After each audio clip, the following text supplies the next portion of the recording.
आखिर 2012 में आने वाली ओरिजिनल एवेंजर्स की मूवी यानी कि दी एवेंजर्स इतनी स्पेशल क्यों है? गाइस, मेरे हिसाब से वो मूवी एवेंजर्स एंड गेम से भी बड़ी है। ऐसा क्यों है, इस वीडियो में हम यही डिस्कस करने वाले हैं। तो बिना किसी देरी के चलिए इस वीडियो में आगे बढ़ते हैं।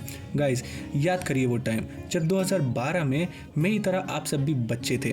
आई एम श्योर कि आप में से बहुत सारे लोगों ने एवेंजर्स को थिएटर में नहीं, सबसे पहली बार स्टार प्लस पे जब 2012 में वो मूवी आई थी टीवी पे प्रीमियर हुई थी, तब आपने उसको देखा होगा। मुझे अभी भी वो टाइम याद है। मैं उस टाइम छोटा बच्चा था, रात को मुझे नींद नहीं आ रही थी, मैं बस उन्हें देखना चाहता था क्योंकि मैंने एक बार प्रोमो देखा था, उसमें आयरन मैन का लाइव एक्शन सूट मैंने देखा था, तो उसमें वो रियल इतना अच्छा लग रहा था मुझे, तो मैंने कहा मैं तो ये ज़रूर देखूंगा।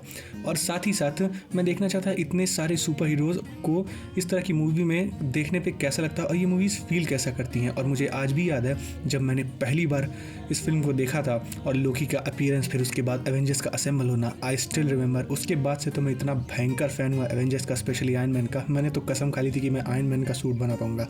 वो बात अलग है कि मैं एक हाइड्रोलिक प्रेस भी नहीं बना सकता, आयरन मैन का सूट क्या खाक बनाऊंगा। और ये था मेरा पहला एक्सपीरियंस। यही रीज़न है कि जिस वजह से मुझे पहली एवेंजर्स की मूवी इतनी ज़्यादा पसंद है कि मैं बता ही नहीं सकता। अभी मैं बताते टाइम भी आपको क्या बताऊँ, नॉस्टैल्जिक फील कर रहा हूँ। वो पहला एवेंजर्स का असेंबल, खासतौर पे कैप्टन का हल्क को बोलना हल्क फोड़ डालो, बिकॉज टीवी पे मूवी आई थी, जाहिर सी बात है हिंदी डब में होगी, वो भी स्टार प्लस पे मूवी प्रीमियर हुई थी। गाइस, मुझे आज भी याद है कि ओजी एवेंजर्स ने हमें वो फील कराया था जो हमने आज से पहले ऐसा कभी नहीं फील किया होगा। और ये बात सिर्फ हमारे लिए नहीं, सब पर लागू होती है। क्यों? क्योंकि जितने भी एवेंजर्स के फैंस हैं उन सभी ने अपने बचपन में, ऐसा नहीं कि सुपर हीरो मूवीज़ नहीं देखी होंगी, कॉमिक बुक हिस्ट्री का सबसे पॉपुलर सुपर हीरो सुपरमैन है, जिसके डेब्यू को 1939 में दिखाने के बाद से लेकर अब तक सबसे आइकॉनिक, सबसे फेमस सुपर हीरो सुपरमैन है।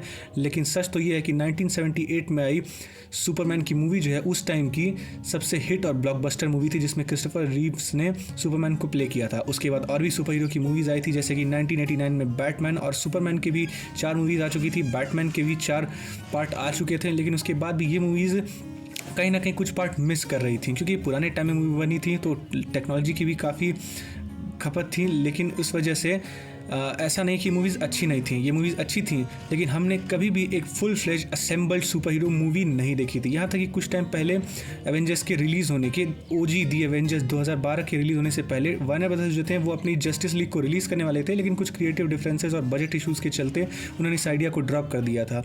लेकिन 2012 में जब एवेंजर्स आई तो उस टाइम पे टेक्नोलॉजी भी काफ़ी ज़्यादा डेवलप कर चुकी थी, VFX, CGI ये सब आ चुका था, जिस वजह से जब हमने 2012 में दी एवेंजर्स को देखा, 2012 में जब हमने एवेंजर्स को देखा तब VFX या CGI टेक्नोलॉजी और बजट का कोई इशू नहीं था। और पहले से वो स्टैब्लिश स्टोरीज़ जो हल्का, मतलब जो movies iron man, Thor, Hulk, जो स्टोरीज़ हमने देखी थी वो एक दूसरे से कनेक्ट कर रही थी। तो लोग देखना चाहते थे कि आखिर इन मूवीज़ का ग्रैंड कंक्लूजन क्या हो रहा है।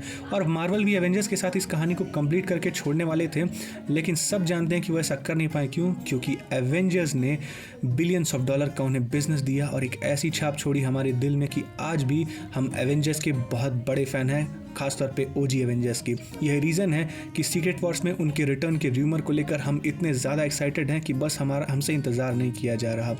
गाइज, मेरे मन में आया कि मैं आपसे इस बात को शेयर करूँ कि आखिर क्यों पहली एवेंजर्स की मूवी जो है वो इतनी स्पेशल है।